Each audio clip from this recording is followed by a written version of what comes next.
So imagine this for a second. You spend nearly 5 decades building a life with someone, raising a family, sharing everything, and then after they pass, you suddenly find yourself locked in a legal battle. Not with strangers, but with the very people who were supposed to help carry on their legacy. That's exactly what's happening right now in the aftermath of Jimmy Buffett's passing. His wife, Jane Buffett, is suing over what's supposed to be a $275 million estate.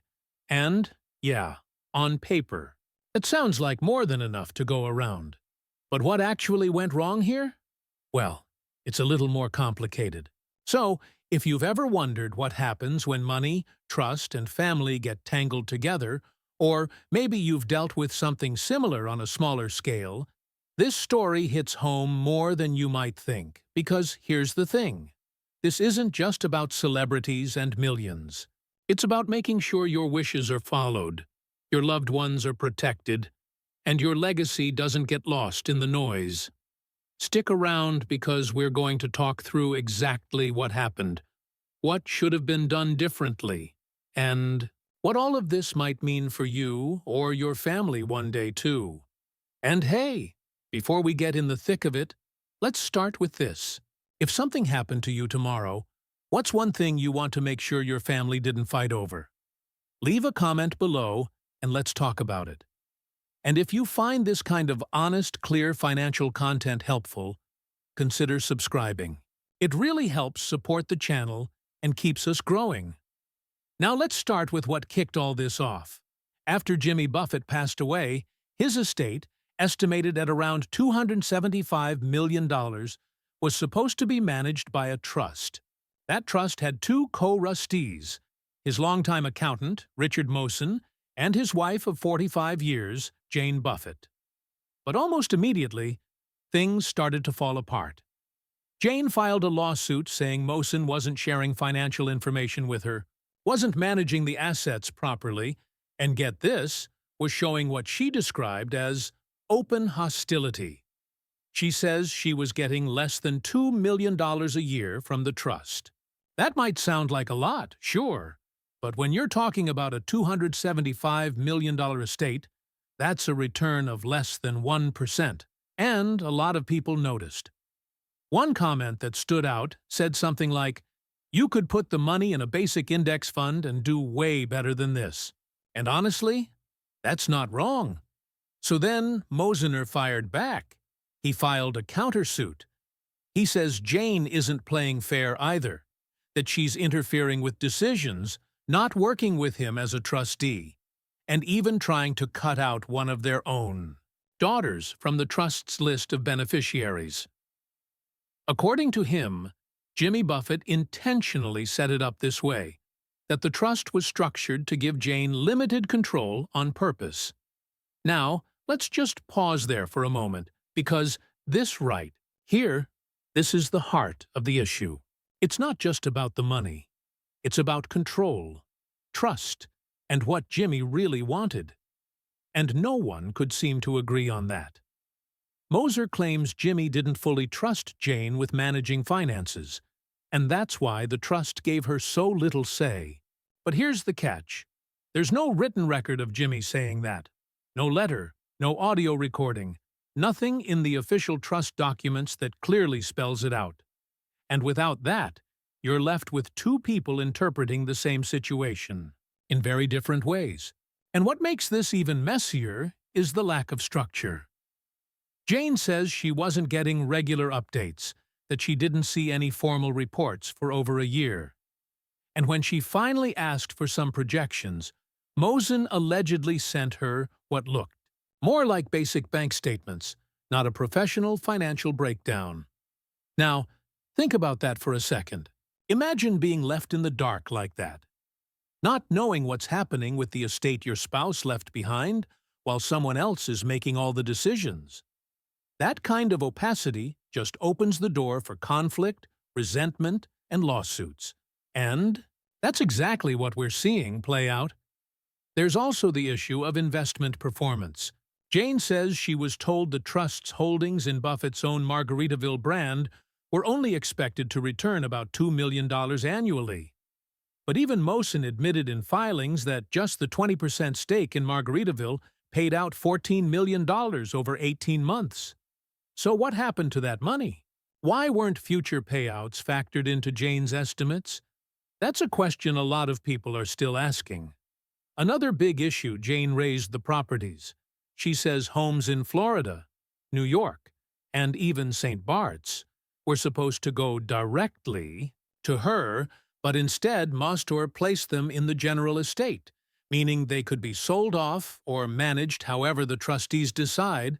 That's a huge deal, and again, it's not something that should be left to guesswork. If there were clearer instructions from Jimmy, a lot of this might have been avoided. And here's a real kicker. Jane was reportedly given just 3 days to review a mountain of estate tax documents. And when she pushed back or complained, Mosender's legal team allegedly threatened to investigate her for defamation. Yeah, not exactly the kind of collaboration you'd hope for between co-trustees.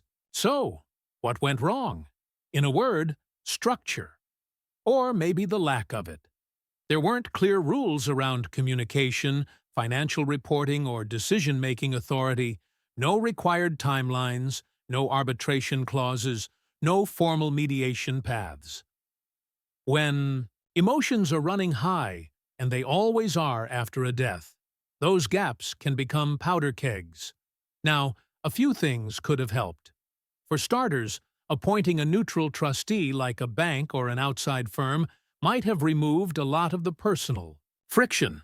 They may charge more, sure, but they follow strict rules, provide clear reports, and are legally required to act in the best interests of all parties.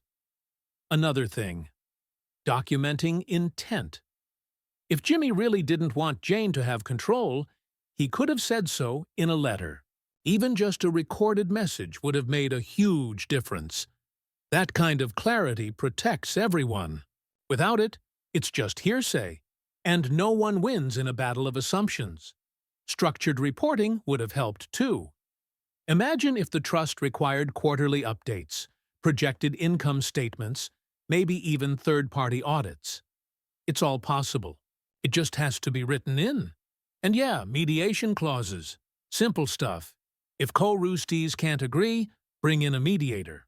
That alone might have saved them millions in legal fees, because so far, just in 2024, the trust has racked up $1.7 million in legal bills. That's money that's not going to Jane or their kids, or to preserving Jimmy's legacy. It's just disappearing into the courtroom. And you see, what's even more interesting, or maybe sad, is that this whole legal fight might not even be about the estate itself.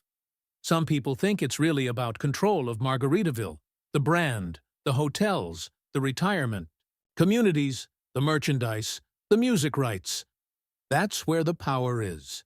And whoever controls that controls Buffett's public legacy. And the public, by the way, is paying attention. Most people seem to be siding with Jane. And not just because she's the widow, but because of the optics. She's not some newcomer. They were married for 45 years.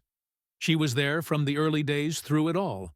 And to a lot of folks, she should be the one protecting what Jimmy built. Mosen, on the other hand, is getting criticized pretty hard. People have called him everything from the hired help to someone who's just cashing in. And whether that's fair or not, perception matters, especially when legal decisions are being played out in the court of public opinion too. So then, what does this mean for you?